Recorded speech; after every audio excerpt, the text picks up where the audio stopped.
The MCU is well known for its complex plots that have payoffs in later films, but the studio has seemingly given up on a number of smaller plot lines during the previous decade. While regular viewers may not have noticed their absence, the Marvel faithful may have taken note. In this video, we're going to talk about some of the best MCU plot lines that have been abandoned by the studio, so stay tuned to find out. Starting off with number 10, the romance between Black Widow and the Hulk. It has been hinted at ever since Avengers Age of Ultron that Bruce Banner and Natasha Romanoff had an uncomfortable romantic relationship. Fans were split on this artistic decision, although it appears to have been abandoned eventually. Some fans have come up with their own hypotheses to explain away the missing piece of the plot. After the events of Civil War and Avengers Endgame, Bruce and Natasha's romantic chemistry was mostly non-existent upon their eventual meeting. The romance was referred to in at least 2 movies, but then inexplicably abandoned. It's unclear why the studio made this choice. Although fan backlash is certainly a possible motivator, there hasn't been much of a love plot line in the MCU, but watching their relationship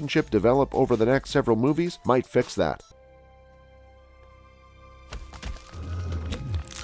Up next at number 9, Hulk's abandonment of Betty Ross. Betty Ross, portrayed by Liv Tyler in 2008's The Incredible Hulk, is another unresolved romantic subplot involving Bruce. Besides, she was Thunderbolt Ross's daughter. While Betty Ross seems to have been utterly forgotten, her father has been threaded into the tale many times. Not only that, but since the release of The Incredible Hulk, Bruce has stopped bringing her up at all. In fact, Banner never addresses Betty Ross. One of the reasons why fans were so resistant to the Bruce-Natasha subplot was because of the lack of any references to Betty throughout Bruce's brief romance interlude with Natasha during Phase 2 and 3. It remains to be seen if the return of the Abomination in She-Hulk will result in a mention of Betty Ross, fingers crossed. Moving on to number 8, Tony Stark's trauma. Tony Stark's PTSD, which had been developing ever since the events in New York in the first Avengers film, was prominently displayed in Iron Man 3, as it was a significant part in the film's emotional impact. Unfortunately, the sequel failed to adequately depict his recovery from this setback, and the plot quickly moved on. It seemed as if it all just vanished with one movie, which is quite strange. When Tony flew to space in Infinity War and learned about the Thanos snap, it would have been intriguing to see him cope with his PTSD. Sadly, it was an opportunity well wasted. Coming up at number 7, Tony's hero quest in Iron Man 1. Getting his weapons out of the hands of terrorist organizations was one of Tony Stark's primary objectives in Iron Man 1. After all, it's what led him to begin development on Mach 2 of the Iron Man suit. Even though this is shown on one of his test flights in the original film, the story has not continued with this development ever since. Many fans are sad that this was abandoned as his primary motivation, while many also cast doubt on the idea that Tony performed such a great job between Iron Man films that no weapons were in circulation by the time Iron Man 2 was released. Some viewers assume that after the amazing conclusion of Iron Man 1, the search would continue in subsequent films as well. The MCU would have benefited from having more room to develop these subplots if there were references to this mission throughout the various phases.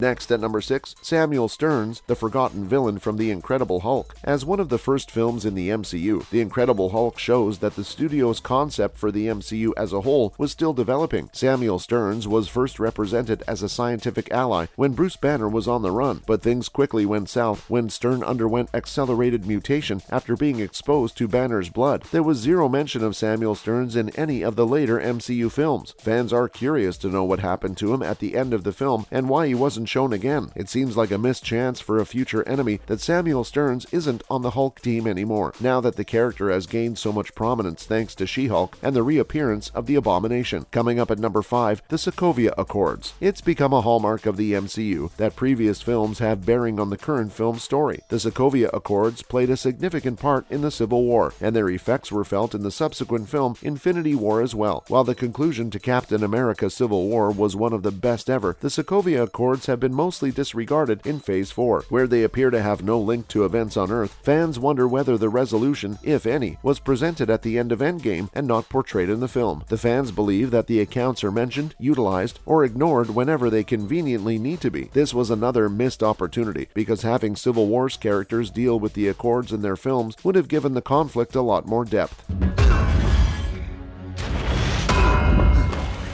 Moving on to number 4, issues after the blip. Many movies, including Spider-Man Far From Home and The Falcon and the Winter Soldier, have addressed the repercussions of the blip after the events of Endgame. Riots and other unrest were frequent, plus things like food and labor shortages were widespread as well. Everything, even tourism, seemed to have returned back to normal when Peter took his class to Europe in Far From Home. There was no mention or demonstration of the results in any follow-up work. Due to its status as the MCU's most momentous happening to date, the blip was expected to have repercussions for each character's plot as well. For example, it would have been appropriate to make reference to the law office in She-Hulk, which in this case could have been dealing with many lawsuits as a result of the hiccup caused by the blip. Counting down our top 3 with Red Skull, Guardian of the Soul Stone. The Red Skull makes the mistake of grabbing the Tesseract during his climactic encounter with Steve Rogers in Captain America: The First Avenger, as it contains an Infinity Stone. The leader of the Hydra is supposedly dragged into the universe after being overwhelmed by its raw power, being absorbed by a shaft of light, disappearing for many future movies to come. But since then, viewers were shocked to learn in Avengers Endgame that Red Skull was in charge of protecting the Soul Stone in Vormir. True, Red Skull claims that this is his punishment for leading others to a treasure he himself cannot have. But nowhere in the film, or anything that followed, did it make clear why, how, or by whom he was selected for this role. Fans question the Tesseract's selection of him by noting that he wasn't even the first one to touch the cube with his naked hand. Red Skull appears to have been forgotten once again, even after the stone was obtained. The circumstances of his selection could have provided much-needed context for the Infinity Stone mythology. Next, at number 2, Wakanda opening its borders and technology to other countries. Apart from introducing one of the best villains ever, Black Panther's central question was whether Wakanda should fling open its borders and share its wealth and knowledge with the rest of the world. Despite this choice being taken at the end of the film, it has had no noticeable impact on any future works. Fans wonder what happened to the plot after that, and why they have seen no tangible technical effects. Perhaps having other poor nations flourish due to Wakanda's aid, or a subplot referencing rivalry between nations for aid funding would have opened a lot more opportunities for the franchise. But we guess that's not happening after all. Finally, at number 1, Ant-Man's stolen Pym particles. Do you recall the occasion when Hydra got its hands on some stolen Ant-Man technology? Apparently, Marvel has seemed to forget about it too. Our gut tells us that there must be an explanation for this. While it's true that, much like The Incredible Hulk, Ant Solo Man's film is often overlooked in favor of Paul Rudd's memorable cameo in Captain America: Civil War, but since their introduction in the first Ant-Man film, the rarity and importance of Pym particles have been repeatedly emphasized across the Marvel Cinematic Universe. However, at the film's climax, a woman named Michelle Carson steals a vial containing some of the particles and escapes. It's common knowledge that Scott Lang was once employed by Hydra as a member of S.H.I.E.L.D.'s team. It is unclear where the vial is or if it has been used, leaving the fans with a lot of questions left unanswered. Plus, it's also remarkable that no one in the Avengers has bothered to look for Pym particles, given how important they were to the events of Endgame. So what really happened? And that's a wrap for this video. Which plotline will you miss the most? Let us know in the comments below. If you liked the video, hit like, share, and subscribe to our channel. See you in the next one.